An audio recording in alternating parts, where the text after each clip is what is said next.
আসসালামু আলাইকুম।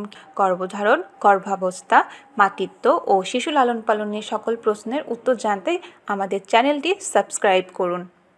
বিশেষজ্ঞদের মতে শিশুর শরীরে ফ্লুইড থাকে 25%। বড় হওয়ার সঙ্গে সঙ্গে জলীয় পদার্থের পরিমাণ কমে 60%-এ এসে পৌঁছায়। আমরা সকলেই জানি প্রাপ্তবয়স্কদের 2 লিটার করে জল খাওয়া দরকার, কিন্তু বাচ্চাদের দৈনিক কতটা জল খাওয়া উচিত তা জানেন কি? বিশেষজ্ঞরা বলেন শিশুকে তখনই জল খাওয়ানোর দরকার হয় যখন তারা শক্ত খাবার খেতে শুরু করে। 1 বছর না হওয়া পর্যন্ত বাচ্চাদের কিডনি বেশি জল পরিপক্ক করতে পারে না, তাই এই বয়স পর্যন্ত জলের চাহিদা খুব কম থাকে। 6 মাস পর্যন্ত বাচ্চাদের ব্রেস্ট মিল্ক খেতে বলেন চিকিৎসকেরা। এরপর ধীরে ধীরে জল খাওয়ানোর অভ্যাস করা হয়। বিশেষজ্ঞরা বলেন আমাদের দেশে 4 থেকে 8 বছর বয়সে বাচ্চাদের দিনে 1.1 লিটার থেকে 1.3 লিটার পর্যন্ত জল খাওয়া জরুরি। 9 থেকে 13 বছর বয়সের মেয়েদের দিনে 1.3 থেকে 1.5 লিটার পর্যন্ত জল খাওয়া প্রয়োজন। আবার 9 থেকে 13 বছর বয়সী ছেলেদের প্রয়োজন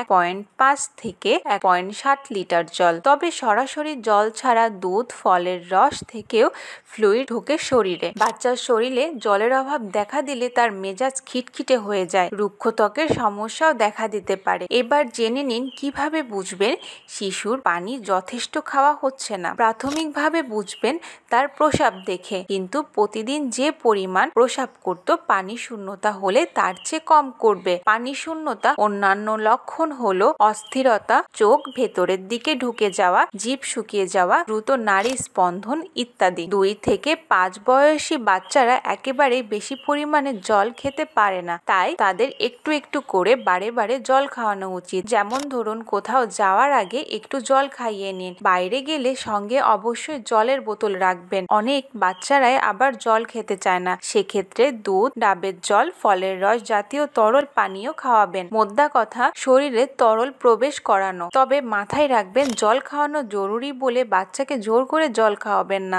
আস্তে আস্তে অভ্যাস গড়ে তুলুন। গোটা দিনে বারে বারে জল খাওয়ানো। বাচ্চার সঙ্গে সবসময় জলের বোতল রাখুন, কোথাও গেলে সঙ্গে নিয়ে যান। এভাবে আস্তে আস্তে বাচ্চার জল খাওয়ার অভ্যাস গড়ে তুলুন। আজকে এই পর্যন্তই। পরবর্তীতে আরো কিছু গুরুত্বপূর্ণ বিষয় নিয়ে আলোচনা করব।